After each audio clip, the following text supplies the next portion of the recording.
महाभारत 30 पर पीड़न का आनंद मदन मोहन तरुण के द्वारा लिखित एवं उन्हीं के द्वारा पठित। एक दिन महाराज धृतराष्ट्र को मिली सूचना, वन की ओर से आए हैं कोई भ्रमणजीवी ब्राह्मण जो मिल चुके हैं पांडवों से, रह चुके हैं उनके साथ। सुनकर खिल उठे धृतराष्ट्र। वे मन ही मन जानना चाहते थे किस तरह वन में जीवन जीते हैं पांडु कुमार। कितने निर्बल हो गए हैं भीमसेन, अर्जुन हो गए हैं कितने क्षीण। कैसी सूख कर कांटा हो गई है भोजन के अभाव में द्रौपदी। कैसे हताश हो गए हैं नकुल सहदेव। कैसी साधना कर रहे हैं स्वयं युधिष्ठिर। बुलवाया ब्राह्मण को, किया उनका स्वागत सत्कार, फिर पूछा कैसे हैं वन में हमारे प्रिय पांडु कुमार। बताया ब्राह्मण ने, भूमि पर शयन करती हैं द्रौपदी, रूखे हैं उनके बाल, कृश हो गया है सारा गात। धूप से काला सूखा दिखता है उनका चेहरा, श्रम का उन पर पड़ा है प्रभाव बड़ा गहरा। महाबली भीम हो गए हैं कृशकाय, तेजस्वी अर्जुन भी लगते हैं क्षीणकाय। नकुल सहदेव रहते हैं सदा उदास, किंतु इन सब के बीच धीर गंभीर रहते हैं युधिष्ठिर महाराज।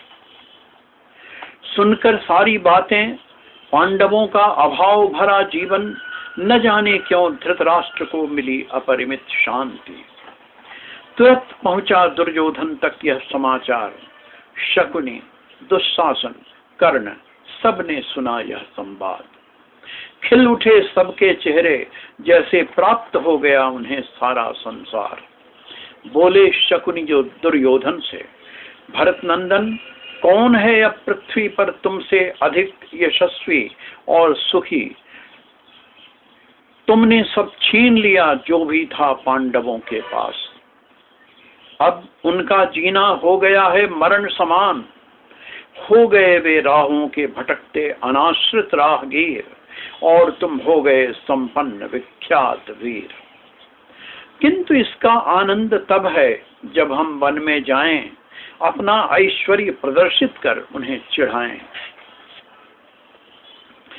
करें पास जाकर धर्म दर्शन की बड़ी बड़ी बातें, धन ऐश्वर्य की निरर्थकता बखाने। सादा जीवन, सादा भोजन या भूख का दर्शन छांटे। अर्थ है नरक का द्वार, पांडवों ने पा लिया भूखे रह स्वर्ग का द्वार। सदा सादा जीवन, उच्च विचार। सुनकर अट्टहास करने लगे दुशासन कर्ण दुर्योधन, और बन गया वन जाने का कार्यक्रम। किंतु प्रत्यक्षतः आज्ञा नहीं देंगे महाराज धृतराष्ट्र। कहें यदि अपने गौओं की गणना के लिए जाना है उस ओर, देखें हो रही है कैसी हमारे पशुओं की देखभाल, तब शायद वे दे दें आज्ञा, हो जाएं तैयार। धृतराष्ट्र जानते थे इतने नहीं हैं शालीन उनके कुमार। वे जा रहे हैं पांडवों को छेड़ने, बताने उनकी सीमाएं, करने उन्हें और भी बेहाल। कहीं धृतराष्ट्र भी चाहते थे ऐसा ही, अतः थोड़ा सा नाटक कर अपनी महानता का हो गए उन्हें जाने देने को तैयार। हो गए प्रसन्न सभी, जैसे खुल गए उनके लिए स्वर्ग के सब द्वार। सज गए घोड़े, हाथी, दास, दासियां, दासियों की भी सज गई सेना अपार। और सब चल पड़े उस ओर जिधर सूचना मिली थी कि हैं उधर पांडु कुमार।